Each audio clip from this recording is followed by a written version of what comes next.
एक गांव में राजू नाम का एक व्यक्ति रहता था। वह बड़ा मेहनती था, किंतु गांव में कोई रोजगार नहीं था। उसने सोचा कि मैं शहर चला जाता हूँ, वहां मुझे मेरी योग्यता अनुसार नौकरी मिल जाएगी।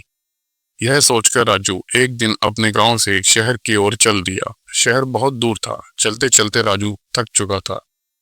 राजू इतना थक गया था कि अब उससे बिल्कुल भी चला नहीं जा रहा था और वह थक कर वहीं बैठ गया था।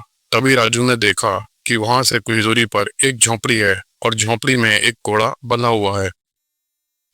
राजू ने सोचा क्यों ना इस घोड़े को किराए पर ले लूं और इसी से शहर की ओर चला जाता हूँ। राजू जैसे तैसे झोंपड़ी तक पहुंचा। उसने देखा वहां एक व्यक्ति खड़ा हुआ है।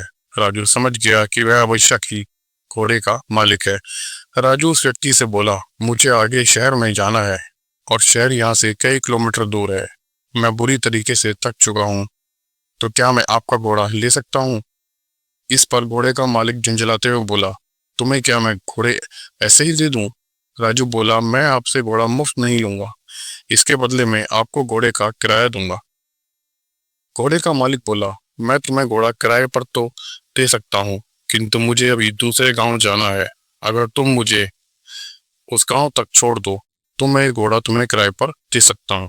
राजू झट से तैयार हो गया और घोड़े पर आगे बैठ गया और घोड़े का मालिक पीछे। गर्मी के दिन थे, बहुत तेज धूप थी। दोनों चलते चलते थक गए और पसीने से तरबतर हो गए। राजू बोला, बहुत तेज गर्मी है और थकान भी बहुत हो रही है, कहीं थोड़ी देर आराम कर लिया जाए।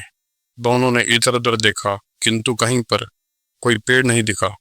तभी राजू घोड़े से उतरा और घोड़े की ही छांव में बैठ गया। राजू थोड़ी देर ही घोड़े की छांव में आराम कर पाया था कि यह सब देखकर घोड़े का मालिक बुरी तरीके से जल गया। घोड़े का मालिक बोला, मैंने तुम्हें घोड़ा किराए पर दिया है, उसकी छाया किराए पर नहीं दी। तुम हटो यहाँ से, इस छाया पर मेरा अधिकार है और मैं यहाँ आराम करूंगा। यह सुनकर राजू बोला, आप कैसी बातें कर रहे हैं? मैंने अगर घोड़ा किराए पर लिया है तो उसकी छाया पर भी तो मेरा अधिकार है। अगर आप चाहें तो आप इस भी छाया में मेरे साथ बैठकर आराम कर सकते हैं।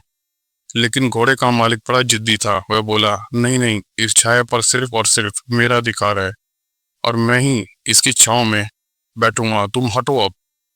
इतनी छोटी सी बात पर दोनों में जोर जोर से बहस होने लगी और बात तो तुम में से हाथापाई पर आ गई। दोनों एक दूसरे से झगड़ने लगे। सुनसान जंगल में उनके बीच बचाव करने वाला कोई भी ना था। दोनों की लड़ाई देखकर घोड़ा भड़क गया और वहां से भाग गया।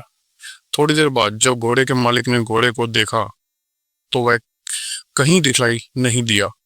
यह देखकर घोड़े का मालिक बोला, अरे मेरा घोड़ा कहाँ चला गया? वह तो अभी नया है, उसने ठीक से घर भी नहीं देखा, पता नहीं वह कहाँ गया है और अब मैं उसे कैसे ढूंढूं? तभी राजू बोला, अच्छा हुआ, तुम जैसे लोगों के साथ ऐसा ही होना चाहिए। अभी तुम छाया के लिए परेशान हो रहे थे और अब घोड़े की काया के लिए परेशान होना। घोड़े के मालिक को अपनी गलती का एहसास हुआ और अपना माथा पकड़ के हाय तौबा करके बैठ गया और बोला, मेरे थोड़े से लालच से मेरा कितना बड़ा नुकसान हो गया। मुझे अपनी करने का फल मिल गया। घोड़े की छाया के लोभ के कारण घोड़े की काया से भी हाथ धो बैठा। इस कहानी से हमें शिक्षा मिलती है कि कभी कभी छोटे छोटे लोभ के कारण बड़ा नुकसान उठाना पड़ सकता है।